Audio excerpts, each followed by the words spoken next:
Today's passage is from the book of 1 Chronicles, chapter 11, verses 10 through 19. 1 Chronicles 11, 10 through 19.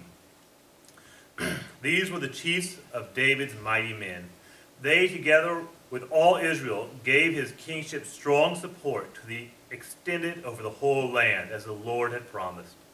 This is the list of David's mighty men. Jeshoboam, the Himanite, was chief of the officers.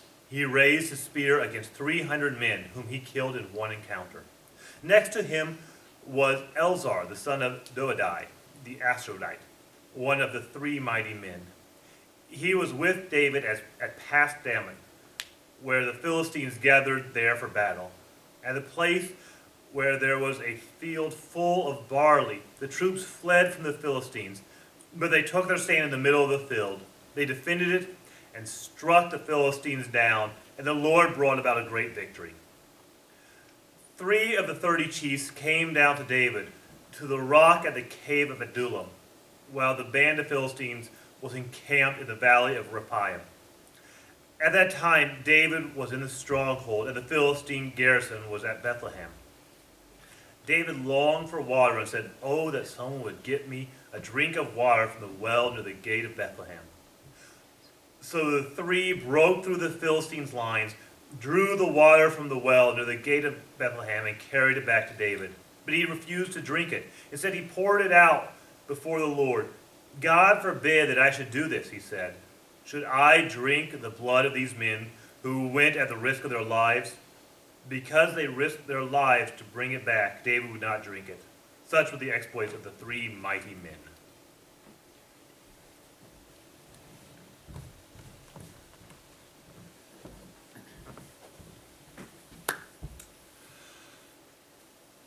I'm going to begin today with a confession. It's not a confession of sin, I don't think. I'm not doing anything morally wrong here, but I have found that with some people this can be kind of upsetting. So, brace yourself. Here's my confession.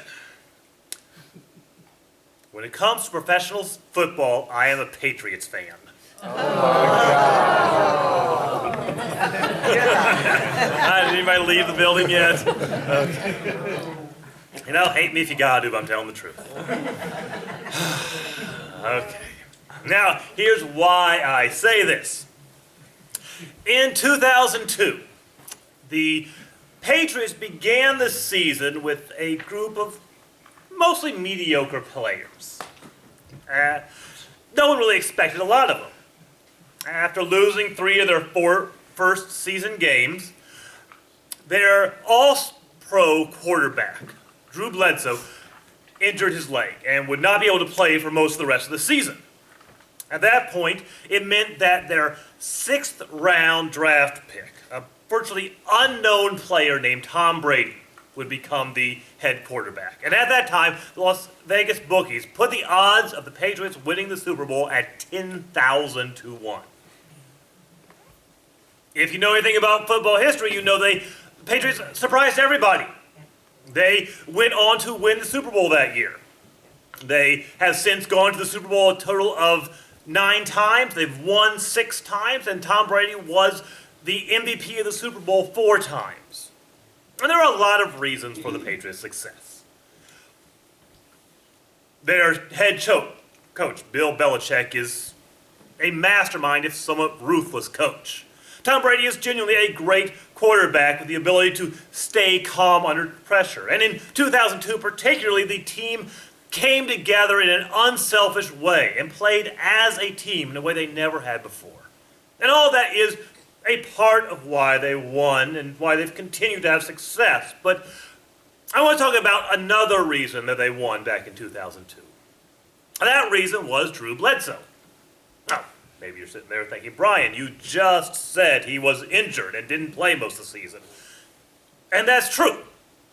But the fact that he wasn't on the field doesn't mean he wasn't active. After his injury, Bledsoe looked to Tom Brady, a very young and very inexperienced quarterback who's taking over leadership of the team.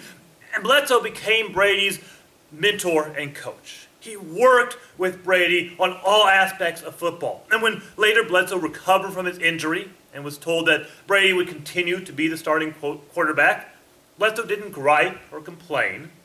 Instead, he made it his mission to make sure that Brady did not make the same mistakes that he had made as a rookie. And Bledsoe's mentorship of Tom Brady was a big part of the reason why the Patriots won in 2002, and a big part of the reason of why Tom Brady has continued to have success over the years. Bledsoe became a hero for Tom Brady. So all this leads me to a question. Who are your heroes? I don't mean this in a theoretical sense. I'm not talking about your favorite singer or sports star. I mean in your own life. Who are your heroes? Who are the people who have made you who you are today? Imagine for most of us, our parents are a big part of that influence. But go beyond that. Who else has made you who you are? Who has been your hero, your mentor throughout your life? I bring this up because today we're going to continue our look at 1st and 2nd Chronicles. And chapters 11 and 12 of 1st and 2nd Chronicles are all about heroes. They are the leaders of Israel, the great warriors. They're called David's mighty men. These were the leaders in Israel. Now, I said last week that if we look at 1st Chronicles verse by verse, we'll probably struggle to find a meaning. And I think that's true of this passage. In chapters 11 and 12 of 1st Chronicles, we see a lot of details about short battles, about a great warrior who broke through enemy lines just to bring their leader a drink. Other parts are just lists of names. We're told that a series of names that said that these are other great heroes in Israel. We're not told anything about them. And I think if we were just to look verse by verse, we would probably struggle to find meaning here. But I think if we look at the big picture, there is something for us in our lives today. There is an overarching message of this passage. And that message is, we need heroes. And again, I'm not talking about historical heroes or sports heroes. I mean, in our own lives, we need heroes. I'm not talking about superheroes or other fictional characters, but we need mentors. We need people who help us know how to live. I think the real reason that superheroes and things like that are valuable is they remind us of the best qualities of real heroes in our lives. And we need that. We need people to show us how to live. We need people to show us the best way to live. And we need to be people who show others how to live. The author of 1st Chronicles recognized that. He recognized that we need heroes. We need mentors. The Christian word for this is discipleship. We need disciple makers. I mentioned last week that the goal of 1st Chronicles is to remind the people of what they were like at their best. Tell them they could be that way again. And so in this passage, the author says that there were heroes in Israel. And there can be again. And you don't have to risk your life to be a hero. You don't have to pick up a sword and face 300 enemy soldiers alone and defeat them all in order to be a hero. A hero is someone who changes someone else's life. A hero is someone who helps make another person better. And we need heroes. We need mentors. We need disciple makers in our lives. This idea of discipleship is a common theme throughout the Bible. In the New Testament, when Jesus called his apostles to him, we're told in the Gospel of Mark that he appointed 12, designated them apostles, they might be with him, and that he might send them out to preach. And as in calling those apostles, we're told 2 reasons that Jesus did that. The second reason is that he could send them out to preach, to deliver the good news. The first reason he called these apostles together was that so they could be with him. This was an invitation into a discipling relationship, to know the Lord.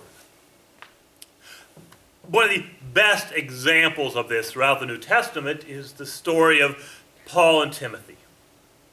Now, we're never given this story directly. We have to piece it together throughout the New Testament. But as we look at the books of the New Testament, we can see a discipling relationship develop between those two men. Paul met Timothy on his second missionary journey, and Timothy was already a believer in Jesus Christ. And so Paul invited Timothy to join him to preach the good news, and Timothy went along. And throughout the New Testament, through bits and pieces of their story, we can see a discipling relationship develop. Timothy learned to be a missionary by being with Paul, and that Paul learned to care for Timothy. 4 times throughout the New Testament, Paul refers to Timothy as his son. And when we first are introduced to Timothy, he is a young man with no real idea of his place in ministry. And through his discipling relationship with Paul, we see him grow into an adult who's ready to follow in Paul's footsteps. And we still need that today. We need those relationships. So, again, who are your heroes? Who has discipled you in your life? And who have you discipled? Perhaps a better question is, how do we get those relationships? If we want to be in a discipling relationship, and we do need those relationships, then how do we get there? I think there are definitely some steps we can take. There are ways that we can develop discipling relationships. This is not complicated. I think often when we hear the word discipleship, we think it's something really complex and deep that takes a lot of know-how, and it's really not. So I want to talk about a few simple steps that we can take to develop a discipling relationship. First, for the mentee, for the one being discipled, for the Timothy in this equation. Now, I'll say there's actually less that you can directly do to develop this relationship. Most of the time, a discipling relationship starts from the side of the discipler. However, I think there are still things that you can do. And I'll say one specific thing that you can do if you desire that kind of relationship. And that is, be open to that relationship. Be willing to accept that relationship. No one's going to force it on you. No one is most likely going to toss you into the trunk of a car, drive you off, and force you to be discipled. It's far more likely that someone is going to invite you into a discipling relationship. And they're not going to use those words. Rather, they're going to say something like, do you want to come do yoga with me on Wednesday nights at the church? Do you want to help me fix up this old car and I'll teach you how to work on a car? Or they'll say, I heard you were struggling in algebra. I'm pretty good at math. Do you want to get together and I'll tutor you once a week? None of those involve the word mentor or discipleship or anything like that, but that's what that is. That is an invitation into a discipling relationship. So if you want that relationship, you have to be open to it. If someone invites you into that relationship, you need to be willing to take part in it. If they're inviting you to do something you're interested in, then use that. If they're inviting you into something you're only a little bit interested in, build on that. If they're inviting you to something you're really not interested in, but are at least willing to try, start there. That's what leads to a discipling relationship. And if you want that relationship, we have to go out and do something. And because, it's a lot easier to not do something. Doing nothing is always easier than doing something. It's always easier to just sit at home and do nothing. But life is lived when we get out there and do things. And these discipling relationships require that. So if you want that discipling relationship, be open to it. Okay, now, let me turn to the disciple maker, the mentor, the Paul of this equation. Here there is a lot more you can do. And again, this is not something complex. I think we try to overcomplicate discipleship. Instead, I want to give you 4 clear and genuinely easy steps you can take to become someone who disciples another person. First, choose a person to disciple. Most of the time, this isn't going to happen by accident. I suppose there are rare instances where people fall into a discipling relationship on accident, but it's, like I said, rare. The vast majority of time, this is a conscious choice. We choose to disciple another person. So, if you desire that relationship, look around for someone who is in need of a discipler, in need of a mentor. Look to the church, to the community, to your extended family. Look for someone in need of discipleship. And take the active step of choosing that person. Disciple that person. It's not just going to happen on its own. Rather, make a choice to disciple someone. Second, pray for that person. Before you do anything else, once you have chosen someone to disciple, start to pray for that person. And throughout any discipling relationship, continue to pray for that person. Make prayer a central part of that relationship. Discipling relationships can last a variety of lengths of time. Some last only a few weeks, some last years, some last an entire lifetime. For however long you are discipling that person, pray for that person. Make prayer central to that relationship. Third, once you've chosen a person to disciple and you are praying for that person, find an area of common interest. Find something that person is interested in that you are also interested in. It can be really anything. It can be yoga or fixing cars or math. I hope it's not math, but to each his own. Find something that you are interested in, that that person is also interested in, and build on that. Invite them to participate with that in you. Now, when you choose someone, it's always wisest to choose someone of your same gender to disciple. And usually it's going to be a situation where you are older than that person, because you hopefully have some more experience in this area. Now, that's not always true. There are examples of people doing discipleship for those who are older than them or even their same age. For instance, in the Bible, Barnabas served as a disciple maker and mentor for Paul, even though the two men were about the same age. However, Barnabas had experience in the Christian life which Paul did not have. And so that allowed him to serve as a disciple maker. But most of the time, experience comes with age. So find an area that you and this person you're going to disciple are both interested in, and use your experience to build on that and to teach them about it. And that leads right into the fourth and final part of discipleship. Spend time with that person. Do that thing you're interested in. Really, that's 90% of discipleship right there, is just spending time with the person. Yeah, there are other important things. You'll talk about important things in life. You'll talk about the truth of God. You may even do a Bible study with that person at different points. But at its heart, discipleship is spending time with that person, becoming a part of their life. Now, like I said, this is not complicated. But to build a discipling relationship is simply to choose a person, pray for that person, find a point of common interest, and then spend time with that person. That is what makes a discipling relationship. And I know it sounds easy, but it changes lives. So let me close today with a short story. When I took my first ministry job as a senior pastor, Leanne and I moved to a small town in northeast Ohio. And after we had been there a few months, we met a young woman named Candace.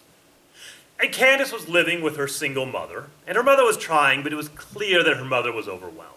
And so Leanne and I began a discipling relationship with Candace.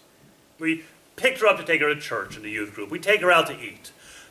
We'd talk about important things too, but Leanne taught her to cook. When I had to go away for camp or other events that kept me away for a day or two, then Candace would sleep in our spare bedroom. For a while, when things with her mother got really bad, her mother threw her out of the house, and she came to live with us for a while. Eventually, she made it back, and as her rebellion in her life became more severe, we encouraged Candace away from more destructive habits. And we just continued to disciple her. And about the time we moved away from that area, she graduated high school and entered college. And we still talk to Candace. Leanne and her text at least once a week, and important milestones in her life.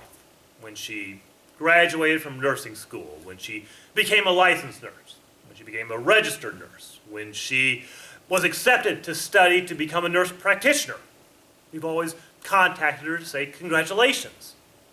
And every time we have done that, her response always has been, it's because of you. I'm doing these things because of what you have done for me. That is what a discipling relationship leads to. It's not complicated. It's not difficult. It's just investing your life in someone else. And that changes lives. The moment we're going to stand for our invitation hymn. Now, if you are looking for that relationship, I encourage you to pray about it. If you are searching for a relationship, I encourage you to bring that to God. But before you can take that step, first you need to have your own relationship with Him. And if you have never started a relationship with Christ, or if you need to reaffirm, recommit yourself to Him, you have an opportunity. As you'll stand with me for our invitation hymn, which is Softly and Tenderly, number 326, and we'll sing all the verses.